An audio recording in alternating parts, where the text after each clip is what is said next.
नमस्कार। सभी ईपीएस के पेंशन भोगियों के लिए इस वक्त बहुत बड़ी खबरें आ चुकी हैं। जी हां दोस्तों, कर्मचारी भविष्य निधि संगठन की पेंशन को लेकर ताजा समाचार निकलकर सामने आ चुका है। ईपीएस नवा पेंशन भोगी संघर्ष कर रहे हैं। लाखों लोग केवल आरसी 1500 प्रति माह पर गुजारा कर रहे हैं। तो आखिरकार ईपीएफओ की पेंशन को लेकर कौन सा समाचार आया है? लाखों लोग संघर्ष किस तरीके से कर रहे हैं और न्यूनतम पेंशन को लेकर आखिरकार कौन सी बड़ी बढ़ोतरी की खबर आ चुकी है? इसके बारे में दोस्तों आज इस वीडियो के अंदर संपूर्ण रूप से जो जानकारी है वो आप सभी को दी जाएगी।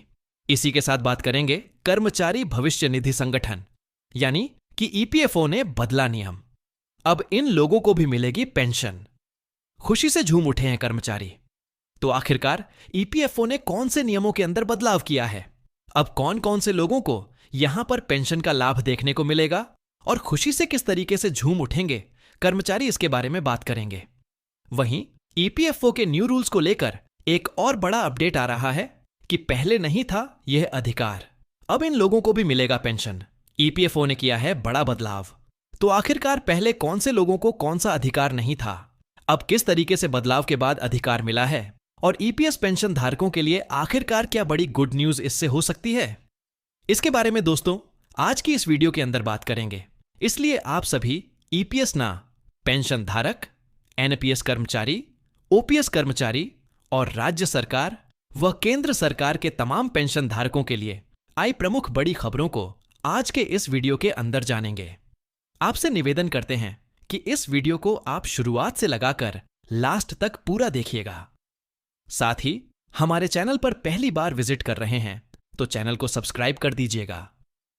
वीडियो को लाइक करके अपने पेंशन धारक मित्रों, दोस्तों के साथ इसे शेयर जरूर करें ताकि वह भी पेंशन से जुड़ी हर बड़ी खबर सही, सटीक और तथ्यों पर आधारित सबसे पहले जो है वह देख सके।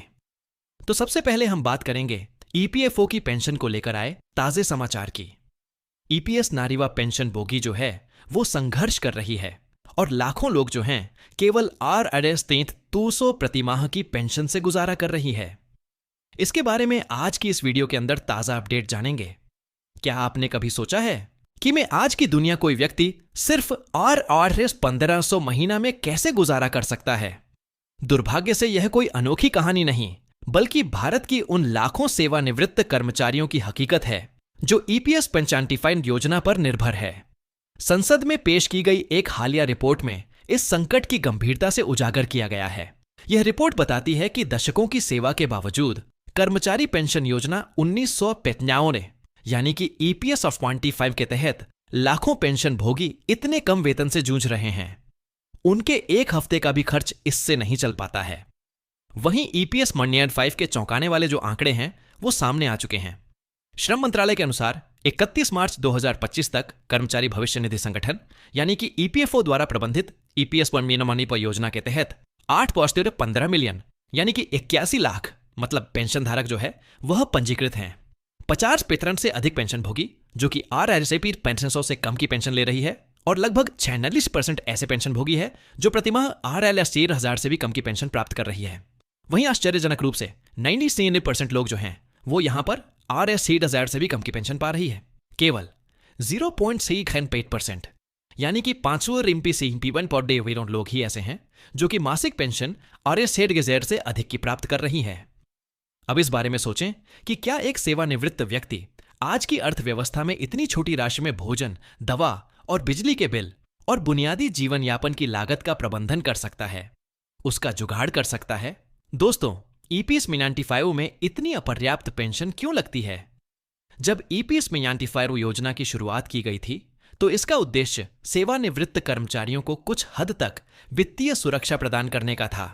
लेकिन 2025 में स्वास्थ्य सेवा भोजन किराए की बढ़ती लागत के साथ आरओ 4000 प्रति माह से भी बहुत कम कैंपर लगता है। कल्पना कीजिए किसी ऐसे व्यक्ति की जिसने अपनी जिंदगी के 30 से 35 साल तक काम में लगा दिए। सेवानिवृत्ति के बाद मन की शांति की बजाय उन्हें पैसे उधार लेने, बच्चों पर निर्भर रहने या जरूरी चीजों में कटौती करने के लिए मजबूर होना पड़ रहा है। यह सिर्फ आर्थिक तंगी नहीं है, यह सम्मान की भी बात नजर आ रही है और इसी को लेकर लगातार पेंशन भोगी जो है वो आवाजें भी उठा रहे हैं। तो चलिए जानते हैं पेंशन भोगियों की आवाजों को लेकर। देश भर में ईपीएस 95 पेंशन भोगी वर्षों से अपनी चिंताएं व्यक्त करते रहे हैं। इनमें से कई कहते हैं पेंशन इतनी कम है कि मैं अपनी मासिक दवाई भी नहीं खरीद सकता। हमने अपना पूरा जीवन काम किया। हम गैस सिलेंडर की लागत से भी कम पर जीवन यापन कर रही है। इतनी महंगाई के समय में RS 1500 से में घर कैसे चलाना संभव है? यह कहानियां सिर्फ आंकड़ी नहीं है, यह लाखों वरिष्ठ नागरिकों के दर्द और लाचारी का प्रतिबिंब है। जी हां दोस्तों, तो उच्च न्यूनतम पेंशन की जो लगातार मांग है वो की जा रही है। पेंशन भोगी संघ और यूनियन लंबे समय से सरकार से ईपीएस 95 के तहत न्यूनतम पेंशन बढ़ाने की मांग कर रही है। आम मांग यह रही है कि इसमें 27 से 8 प्रतिमाह तक की पेंशन तय की जाए, ताकि सेवानिवृत्त लोग जो हैं यह बुनियादी सम्मान के साथ यहां पर अपना जीवन यापन कर सकते हैं, अपना गुजारा चला सकते हैं।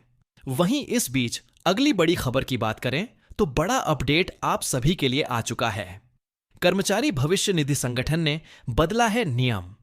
अब इन लोगों को भी मिलेगी पेंशन। खुशी से झूम उठे हैं कर्मचारी। तो आखिरकार कर्मचारी भवन निधि संगठन यानी कि जो ईपीएफओ है उसने कौन से नियमों के अंदर बदलाव किया है, और अब ऐसे कौन से लोग हैं जिन्हें की पेंशन मिलने वाली है, वो भी पेंशन के दायरे में आने वाली है। किस तरीके से कर्मचारियों के अंदर अब जो है खुशी बताई जा रही है, चलिए इसके बारे में पूरी जानकारी जो है इस अपडेट के अंदर जानते हैं। जी हां दोस्तों, ईपीएस में बहुत बड़ा बदलाव हुआ है। पुराना नियम कहता है कि ईपीएस के तहत यदि कोई कर्मचारी 6 महीने के अंदर अपनी नौकरी छोड़ देता था तो इस अवधि में पेंशन के लिए उपयोगी नहीं माना जाता था। नए नियम के अनुसार अप्रैल-मई 2024 के दौरान जारी किए गए एक सर्कुलर में यह अधिकार दिया गया कि 6 महीने से कम अवधि की नौकरी पर भी पेंशन के लिए उपयोगी मानी जाएगी, योग्य मानी जाएगी। परिणाम यह होगा कि 5 महीने तक नौकरी करने वाले कर्मचारी को भी पेंशन का अधिकार मिलेगा। इस बात को कर्मचारी भविष्य निधि संगठन ने स्पष्ट करते हुए कहा कि अगर कोई व्यक्ति 1 महीने की सेवा पूरी करता है और ईपीएस के तहत योगदान देता है तो इसे ईपीएस के तहत पेंशन का अधिकार जो है वो मिलेगा। तो इस बदलाव से कर्मचारियों को किस तरीके से और कितनी राहत देखने को मिल रही है, इसके बारे में अगर बात की जाए तो एम्प्लॉयज प्रोविडेंट फंड ऑर्गेनाइजेशन यानी कि ईपीएफओ के द्वारा एप्स के नियमों के बदलाव में यहां पर युवा कारोबारियों, बीपीओ लॉजिस्टिक्स और अनुबंध स्थापी में काम करने वालों को राहत मिलेगी जो कम समय के लिए नौकरी करते हैं और पेंशन का अधिकार खो देते हैं। अब ऐसे कर्मचारियों को भी फायदा होगा। अगर 1 महीने की नौकरी छोड़ देते हैं तो भी उन्हें एम्प्लॉय पेंशन स्कीम का अधिकार जो है मिलेगा। कम समय में नौकरी छोड़ने वाले ईपीएफ के कर्मचारी जो हैं वो इंपॉर्टेंट ध्यान यहां पर देने योग्य बात है। अगर आपने भी नौकरी करने की 6 महीने के अंदर इस्तीफा दे दिया है या नौकरी छोड़ दी है या आपको यहां पर पेंशन का हिस्सा नहीं दिया गया है तो आपने ईपीएफ पासबुक चेक करें कि आपको मिला है या फिर नहीं मिला है। अन्यथा आप कर्मचारी भविष्य निधि संगठन पर शिकायत भी कर सकती हैं, क्योंकि यहां पर ईपीएफओ ने यहां पर साफ तौर पर आप सभी के लिए मेंशंस कर दिया है कि 6 महीने से भी कम अवधि की नौकरी के लिए भी पेंशन योग्य जो है उम्मीदवारों को यहां पर पेंशन दी जाएगी। बस बात यह है कि 1 महीने की अगर आपने सेवा पूरी कर ली है तो अब ईपीएफओ के तहत मिलने वाली ईपीएस पेंशन के आप हकदार हो जाएंगे। इससे ऐसे बहुत सारे कर्मचारी हैं जिन्होंने 5 महीने में नौकरी छोड़ दी, 3 महीने में छोड़ दिया, 4 महीने में छोड़ दी। पहले यह पेंशन से वंचित रह जाते थे, लेकिन अब कर्मचारी भविष्य निधि संगठन ने जो नया नियम जारी किया है अब उनके तहत उनको भी यहां पर पेंशन देखने को मिलेगी। और वहीं जो अगली बड़ी खबर थी वो थी आप सभी की न्यूनतम पेंशन को लेकर। तो पेंशन भोगी और यूनियन लंबे समय से यही मांग कर रही है कि ईपीएस के तहत मिलने वाले पेंशन 7,500 से लगाकर 1,500 प्रति महीना के बीच होनी चाहिए, तभी सही मायने में न्याय जो है पेंशन धारकों को मिलेगा।